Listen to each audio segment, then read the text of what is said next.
أعوذ بالله من الشيطان الرجيم بسم الله الرحمن الرحيم رب زدني علما رب زدني علما رب زدني علما ফৌজদারি কার্যবিধি 1898 সালের 5 নম্বর আইন the code of criminal procedure 1898 1 July 1898 হতে কার্যকর 10 আগস্ট 2025 এটা দ্বিতীয় সংশোধনী হয় 27টি ক্ষেত্রে মোট 27টি ধারার ক্ষেত্রে সংশোধনী হয় ফৌজদারি কার্যবিধিতে মোট অধ্যায় হয়েছে 46টি এবং ধারা আছে 565টি অধ্যায় 1 ধারা 1 থেকে 5 ফৌজদারি কার্যবিধি আইনের 1 ধারা এটা ফৌজদারি কার্যবিধি 1898 হিসাবে অভিহিত হবে 1 জুলাই 1898 থেকে কার্যকর 1-2 বলা আছে এটা সমগ্র বাংলাদেশে কার্যকর হবে 2 ধারা বাতিল 3 ধারা উল্লেখ আছে যে পূর্ববর্তী শব্দসমূহ ফৌজদারি কার্যবিধি 4-1 ক হচ্ছে অ্যাডভোকেট অর্থ বাংলাদেশে বলবৎ আইন যে কোনো স্থানে আইন ব্যবসা করতে ক্ষমতাপ্রাপ্ত অর্থাৎ সহজভাবে বলতে গেলে অ্যাডভোকেট হচ্ছে আদালতের অনুমতি নিয়ে যে আইন ব্যবসা করে জীবিকা নির্বাহ করে তাকে অ্যাডভোকেট বলে 4-1 ক অ্যাটর্নি জেনারেল বাংলাদেশের জন্য অ্যাটর্নি জেনারেল বা অতিরিক্ত অ্যাটর্নি জেনারেল বা সরকারি কৌশলী সরকার সময় সময় যে পদে অফিসার নিয়োগ করবে তাকে অ্যাটর্নি জেনারেল বলে ফৌজদারি কার্যবিধি 4-1 ক জামিনযোগ্য অপরাধ বা কগনিজেবল অফেন্স জামিনের অযোগ্য অপরাধ হচ্ছে নন কগনিজেবল অফেন্স তাহলে জামিনযোগ্য অপরাধ বা কগনিজেবল অফেন্সের সংজ্ঞা হচ্ছে যে ক্ষেত্রে দ্বিতীয় তফসিলে বা আসামি অপরাধের জন্য জামিনের ব্যবস্থা আছে জামিনযোগ্য অপরাধ হচ্ছে বেইলেবল অফেন্স জামিনযোগ্য অপরাধ হচ্ছে বেইলেবল অফেন্স আর জামিনের অযোগ্য হচ্ছে নন বেইলেবল অফেন্স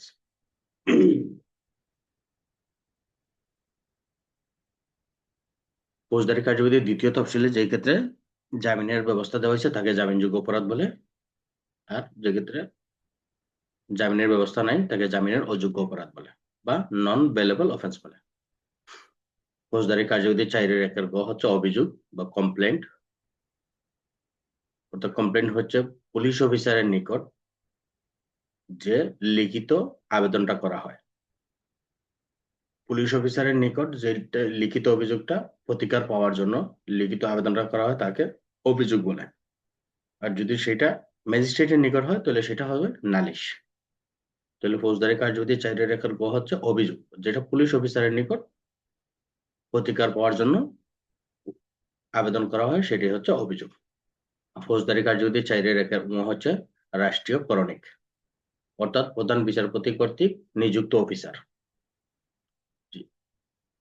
দাপ্তরিক কার্য সম্পাদনের জন্য প্রধান বিচারপতি যে অফিসারকে নিয়োগ করেন তাকে রাষ্ট্রীয় করণিক বলে ফৌজদারি কার্যবিধি আইনের 4-1 চ আমলযোগ্য অপরাধ বা কগনিজেবল অফেন্স আমলের যোগ্য অপরাধ নন কগনিজেবল অফেন্স অর্থাৎ আমলযোগ্য অপরাধ যে ক্ষেত্রে পুলিশ অফিসার বিনা পরোয়ানায় গ্রেপ্তার করতে পারে তাকে আমলযোগ্য অপরাধ বলে আর যে ক্ষেত্রে পুলিশ অফিসার বিনা পরোয়ানায় গ্রেপ্তার করতে পারে না তাকে আমলের অযোগ্য অপরাধ বলে তাহলে আমলযোগ্য অপরাধের ক্ষেত্রে দ্বিতীয় তফসিল বা বলবৎ আইনে পুলিশ অফিসার যাকে বিনা পরোয়ানায় গ্রেপ্তার করতে পারে তাকে হচ্ছে আমলযোগ্য অপরাধ বলে ফৌজদারি কার্যবিধি আইনে 4-1 চ ফৌজদারি কার্যবিধি 4-1 বর্গ হচ্ছে ম্যাজিস্ট্রেটের নিকট যে অভিযোগটা করা হয় নালিশ কোনো ব্যক্তি মৌখিক বা লিখিত ভাবে যখন ম্যাজিস্ট্রেটের নিকট কোনো আবেদন করে তাকে নালিশ বলে ফৌজদারি কার্যবিধি আইনের 4-1 বর্গীয় জ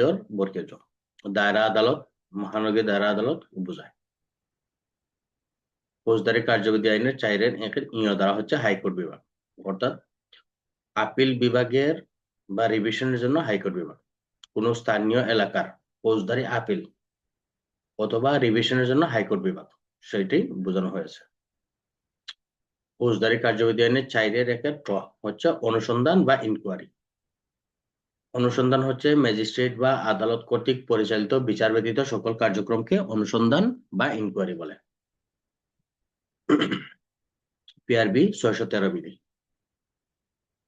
আর ফৌজদারি কার্যবিধি আইনের 4-1 হচ্ছে তদন্ত বা ইনভেস্টিগেশন। সাক্ষ্য প্রমাণ সংগ্রহের উদ্দেশ্যে পুলিশ অফিসার বা ম্যাজিস্ট্রেটের নিকট হতে ক্ষমতাপ্রাপ্ত অন্য কোনো ব্যক্তি যে কার্যক্রমটা পরিচালনা করে তাকে তদন্ত বলে। পিআরবি 613 বিধি। তাহলে অনুসন্ধান এবং তদন্তের পার্থক্য হচ্ছে কি? অনুসন্ধান করবে ম্যাজিস্ট্রেট বা আদালত কর্তৃক, আর তদন্ত করবে পুলিশ বা ম্যাজিস্ট্রেটের নিকট হতে ক্ষমতাপ্রাপ্ত অন্য কোনো ব্যক্তি যিনি ম্যাজিস্ট্রেট না। ম্যাজিস্ট্রেট কিন্তু তদন্ত করতে পারে না। ফৌজদারি কার্যবিধি আইনের 4-1 হচ্ছে বিচার বিষয়ক কার্যক্রম, অর্থাৎ আদালতে মামলার সংশ্লিষ্ট যে সাক্ষ্য প্রমাণগুলো নেওয়া হয় তাকে বিচার বিষয়ক কার্যক্রম বলে। ফৌজদারি কার্যবিধি আইনের 4-1 হচ্ছে আমল অযোগ্য অপরাধ বা আমল অযোগ্য মামলা, অর্থাৎ নন কগনাইজেবল অফেন্স। আমরা আগে পড়ছি কগনাইজেবল অফেন্স, আর এটা হচ্ছে নন কগনাইজেবল অফেন্স, অর্থাৎ যেই ক্ষেত্রে পুলিশ অফিসার বিনা পরোয়ানায় গ্রেপ্তার করতে পারে না, অর্থাৎ আদালতের অনুমতি নিলে সেই অনুমতি দিলে গ্রেপ্তার করা যায়, আদালত অনুমতি না দিলে গ্রেপ্তার করা যাবে না। অর্থাৎ আমলযোগ্য অপরাধ হচ্ছে যেখানে পুলিশ অফিসারের পরোয়ানার প্রয়োজন নাই। আর আমলে অযোগ্য অপরাধ হচ্ছে পুলিশ অফিসারের পরোয়ানার প্রয়োজন আছে। নন কগনাইজেবল অফেন্সে পুলিশ অফিসার পরোয়ানার নিতে হবে, সেই না হলে গ্রেপ্তার করা যাবে না। ফৌজদারি কার্যবিধি আইনের 4-1 মূর্ধন্য হচ্ছে অপরাধ। 4-1 মূর্ধন্য হচ্ছে অপরাধ। অপরাধ হচ্ছে যেই সকল কার্য সরকার বা আইনে স্পষ্টভাবে নিষেধ করা আছে যে এই কাজ করা যাবে না সেটা করা, আর যেটা করতে বলা হয়েছে সেটা না করাই হচ্ছে অপরাধ, দণ্ডবিধি আইনে 40 ধারা। অর্থাৎ অফেন্স, অপরাধ হচ্ছে অফেন্স। ফৌজদারি কার্যবিধি আইনে 4-1 তো ভারপ্রাপ্ত অফিসার বা অফিসার ইনচার্জ, ভারপ্রাপ্ত অফিসার বা থানার অফিসার, উনি অসুস্থ হইলে ওনার অবর্তমানে যে দায়িত্ব পালন করবে সেই হচ্ছে ভারপ্রাপ্ত কর্মকর্তা। সেক্ষেত্রে কনস্টেবল পদের উপরে যিনি দায়িত্ব পালন করবেন তিনি ভারপ্রাপ্ত অফিসার হিসেবে গণ্য হবে।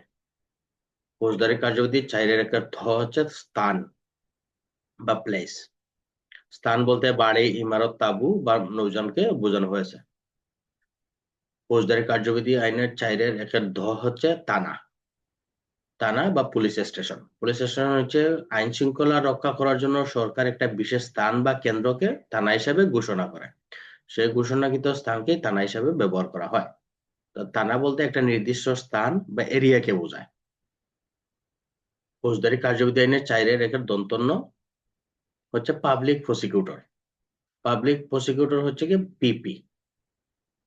পিপি হচ্ছে সরকার কর্তৃক নিযুক্ত।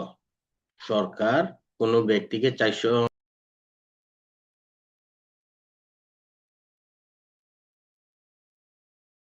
সরকার পাবলিক প্রসিকিউটর নিযুক্ত করে। ফৌজদারি কার্যবিধি 492 দ্বারা পাবলিক প্রসিকিউটর নিযুক্ত করেন। ফৌজদারি কার্যবিধি আইনের 5 ধারা। 5-1 বলা আছে দণ্ডবিধিতে বর্ণিত সকল অপরাধের তদন্ত অনুসন্ধান বিচার ফৌজদারি আইন অনুসারে হবে। অর্থাৎ দণ্ডবিধির সকল অপরাধ তদন্ত অনুসন্ধান, বাংলাদেশে যা অপরাধের সবই দণ্ডবিধির অপরাধ, এখন ক্ষেত্র বিশেষে সেগুলা ভেঙে ভেঙে বিভিন্ন বিশেষ আইন হয়েছে। অর্থাৎ দণ্ডবিধিতে বর্ণিত সকল অপরাধের তদন্ত অনুসন্ধান বিচার ফৌজদারিতে হবে, এটা ফৌজদারিতে বলে দিস।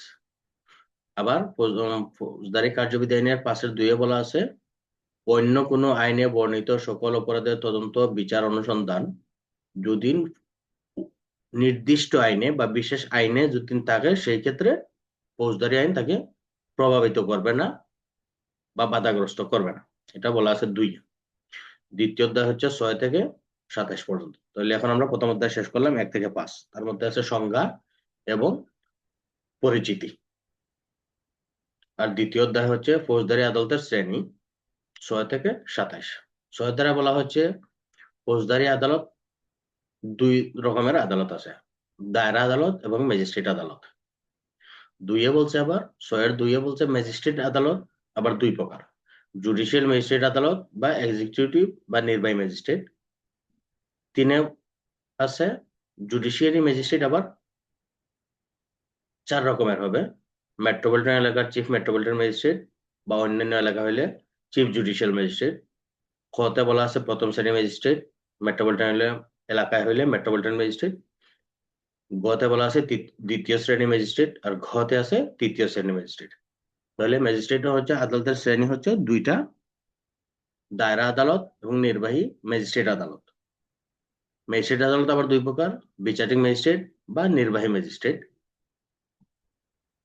আবার বিচারিক ম্যাজিস্ট্রেট হচ্ছে আবার বা জুডিশিয়াল ম্যাজিস্ট্রেট 4 প্রকার: মেট্রোপলিটন বা চিফ জুডিশিয়াল ম্যাজিস্ট্রেট, মেট্রোপলিটন এলাকায় হলে চিফ মেট্রোপলিটন, আর অন্যান্য জেলা এলাকায় হলে চিফ জুডিশিয়াল ম্যাজিস্ট্রেট। কতে আছে প্রথম শ্রেণী, আবার এটা মেট্রোপলিটন এলাকা হলে মেট্রোপলিটন ম্যাজিস্ট্রেট। গতে আছে দ্বিতীয় শ্রেণী ম্যাজিস্ট্রেট, ঘতে আছে তৃতীয় শ্রেণী ম্যাজিস্ট্রেট। আর দ্বারা হচ্ছে জেলাকে উপজেলায় বিভক্ত করার ক্ষমতা।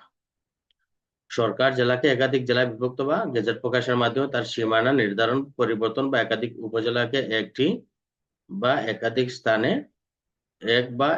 স্থানে সীমানা স্থানীয় সীমার মধ্যে এটা করতে পারবে। ফৌজদারি কার্যবিধি আইনের 8 ধারা হচ্ছে জেলাকে উপজেলায় বিভক্ত করার ক্ষমতা। সরকার একাধিক জেলায় বিভক্ত বা একাধিক জেলাকে এক জেলায় স্থানান্তর করতে পারে গেজেট প্রকাশের মাধ্যমে। এটা হচ্ছে 8 ধারা। 10 ধারা হচ্ছে ফৌজদারি কার্যবিধি আইনের 10 ধারা নির্বাহী ম্যাজিস্ট্রেট। প্রত্যেক জেলা বা মহানগর এলাকায় সরকার যতজন প্রয়োজন ততজন নির্বাহী ম্যাজিস্ট্রেট নিয়োগ করতে পারবেন। তাদের মধ্যে হতে একজনকে জেলা ম্যাজিস্ট্রেট হিসেবে নিয়োগ করবেন। তাহলে নির্বাহী ম্যাজিস্ট্রেট হচ্ছে 10 ধারা।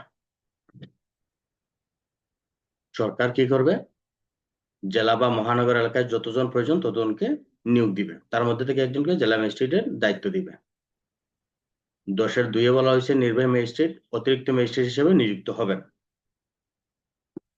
3-এ বলা হয়েছে জেলা ম্যাজিস্ট্রেট শূন্য পদ হওয়া সাপেক্ষে সরকারের আদেশ মোতাবেক জেলা ম্যাজিস্ট্রেট দায়িত্ব ও ক্ষমতা প্রয়োগ করতে পারবেন। 4-এ আছে 10-এর 4, সরকার জেলা ম্যাজিস্ট্রেট বিভিন্ন সময় নির্বাহী ম্যাজিস্ট্রেটগণের ক্ষমতা প্রয়োগের এলাকা নির্ধারণ করে দিতে পারেন।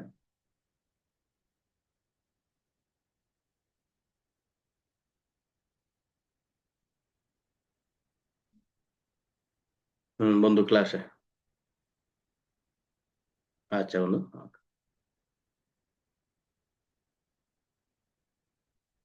5-এ আছে সিভিল প্রশাসন। সরকার প্রয়োজন মনে করলে বাংলাদেশ সিভিল প্রশাসন বা বিসিএস থেকে নির্বাহী ম্যাজিস্ট্রেট নিয়োগ করতে পারেন। 6-এ আছে স্থানীয় এলাকার সহকারী কমিশনার, অতিরিক্ত ডেপুটি কমিশনার বা উপজেলা নির্বাহী অফিসারগণ ম্যাজিস্ট্রেটগণ ক্ষমতা প্রয়োগ করবেন। 7-এ উল্লেখ আছে পুলিশ কমিশনার। মহানগর এলাকায় নির্বাহী ম্যাজিস্ট্রেটও ক্ষমতা দেওয়া যাবে না।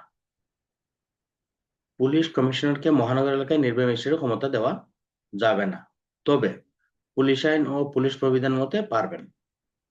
পুলিশ আইনের 5 ধারা, পুলিশ আইনের 5 এবং 35 বিধি মোতাবেক পুলিশ আইনের 5 এবং 35 বিধি মোতাবেক পুলিশ কমিশনার নির্বাহী ম্যাজিস্ট্রেট ক্ষমতা প্রয়োগ করতে পারেন। ফৌজদারি কার্যবিধি আইনের 11 ধারা জুডিশিয়াল বা বিচারিক ম্যাজিস্ট্রেট। সংবিধানের 113 অনুচ্ছেদে সরকার, রাষ্ট্রপতি, সংবিধানের 113 অনুচ্ছেদে অনুসারে রাষ্ট্রপতি জেলার জুডিশিয়াল সার্ভিসে নিয়োজিত ব্যক্তিদের মধ্যে থেকে মুখ্য বিচারিক ম্যাজিস্ট্রেট বা অতিরিক্ত মুখ্য বিচারিক ম্যাজিস্ট্রেট বা অন্যান্য বিচারিক ম্যাজিস্ট্রেট নিযুক্ত করবেন।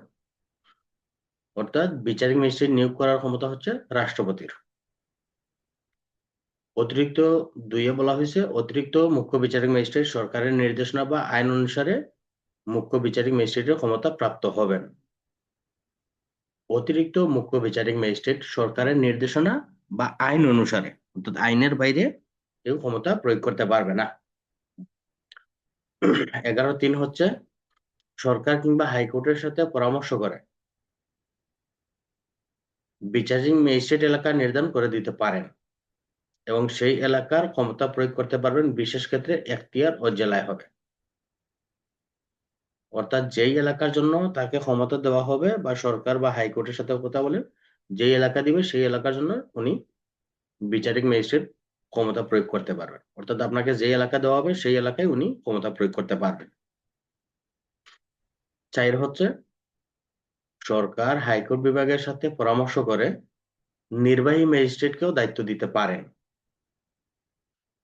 সরকার বিচারিক ম্যাজিস্ট্রেটের দায়িত্ব নির্বাহী ম্যাজিস্ট্রেটকেও দিতে পারেন এবং সেই সময় নির্বাহী ম্যাজিস্ট্রেটের দায়িত্ব পালন বিচারিক ম্যাজিস্ট্রেটের দায়িত্ব পালনের সময় উনি নির্বাহী ম্যাজিস্ট্রেটও ক্ষমতা প্রয়োগ করতে পারবেন না বা পালন করতে পারবেন না। 11 ধারা। 12 ধারা হচ্ছে স্পেশাল ম্যাজিস্ট্রেট। সরকার বিশেষ ক্ষেত্রে মহানগর এলাকার বাহিরে নির্বাহী ম্যাজিস্ট্রেটের যে কোনো ক্ষমতা অর্পণ করতে পারেন। তখন এই ক্ষমতা প্রয়োগ করতে পারবেন কে? পুলিশের এএসপি বা সহকারী পুলিশ কমিশনারের উপরে। এই ক্ষেত্রে নির্বাহী ম্যাজিস্ট্রেটও ক্ষমতা প্রয়োগ করতে পারেন। সেটা হচ্ছে আসামি গ্রেপ্তার, আটক, অনুসন্ধানের জন্য। আসামি গ্রেপ্তার, আটক বা অনুসন্ধানের জন্য এই ক্ষমতা প্রয়োগ করা যাবে, এর বেশি ক্ষমতা দেওয়া যাবে না। এবং 2 বলা হয়েছে ক্ষমতা দেওয়া ব্যক্তি বিশেষ নির্বাহী ম্যাজিস্ট্রেট হিসেবে অভিহিত হবে। অর্থাৎ একে যারা ক্ষমতা দেওয়া হইলো ওনাকে নির্বাহী ম্যাজিস্ট্রেট হিসেবে বিশেষ নির্বাহী ম্যাজিস্ট্রেট হিসেবে অভিহিত হবেন। 2 3 বলা হয়েছে সরকার নির্ধারিত এলাকার জন্য প্রথম, দ্বিতীয়, তৃতীয় শ্রেণীর বিচারিক ম্যাজিস্ট্রেট ক্ষমতা অর্পণ করতে পারবেন। 3 আবার 4 বলছে এই যে 3 যাদেরকে দেওয়া হইলো তারা স্পেশাল ম্যাজিস্ট্রেট হিসেবে অভিহিত হবেন। 5 বলছে বিশেষ মামলা সমূহে সরকার মহানগর ম্যাজিস্ট্রেটকে ক্ষমতা অর্পণ করতে পারবেন। 6 হয়েছে নির্ধারিত মেয়াদের জন্য স্পেশাল মেট্রোপলিটন ম্যাজিস্ট্রেট হিসেবে অভিহিত হবে। অর্থাৎ 5 যাদেরকে মহানগর এলাকায় ক্ষমতা দিল তারা 6 স্পেশাল ম্যাজিস্ট্রেট হিসেবে গণ্য হবেন। পুলিশ আইনের 5 ধারা পিআরবি প্রভৃতি বিধি। আমরা এত কিছু পড়বো না। তারপরে হচ্ছে 15 ধারা হচ্ছে ম্যাজিস্ট্রেটগণের বেঞ্চ, যেটা হচ্ছে হাইকোর্টের মধ্যে গঠন করা হয়। 22 ধারা হচ্ছে ইম্পর্টেন্ট, যেটার মধ্যে এমসিকিউ আসতে পারে, যে মফস্বল এলাকার জন্য জাস্টিস অফ দ্য পিস। অর্থাৎ মফস্বল এলাকার জন্য জাস্টিস অফ দ্য পিস নিযুক্ত করবেন সরকার স্থানীয় বাসিন্দার মাধ্যমে গেজেটের মাধ্যমে। স্থানীয় বাসিন্দা হতে গেজেটের মাধ্যমে জাস্টিস অফ দ্য পিস নিয়োগ করবেন। 22 ধারা। তারপর হচ্ছে 25 ধারা ফৌজদারি কার্যবিধি আইনে 25 ধারা পদাধিকার বলে justice of the piece supreme কোর্টের বিচারকগণ। সমগ্র বাংলাদেশে জাস্টিস অফ দ্য পিস হবেন সুপ্রিম কোর্টের বিচারকগণ এবং যদি তারা না থাকেন তাহলে পদাধিকার বলে দায়রা জজ।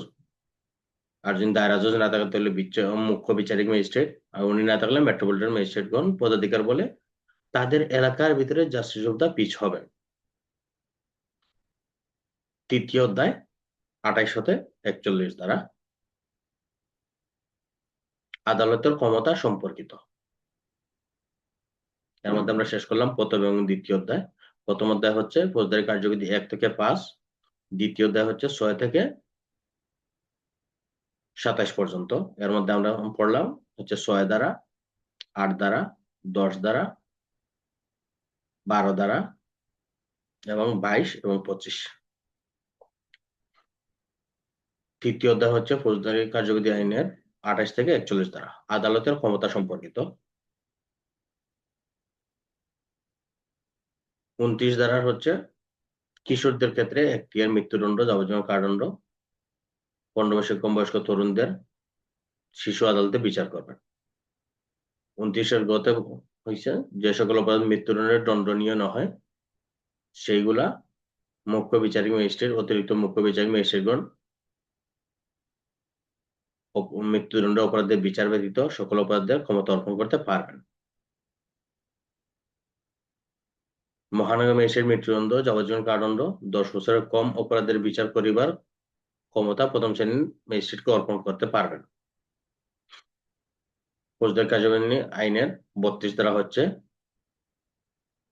মেট্রোপলিটন ম্যাজিস্ট্রেট বা প্রথম শ্রেণীর ম্যাজিস্ট্রেটের আদালত, যেটা সংশোধন হয়েছে এই যে 2025 সালে, প্রথম শ্রেণীর ম্যাজিস্ট্রেট দিতে পারবেন 5 বছর 5 লক্ষ টাকা জরিমানা।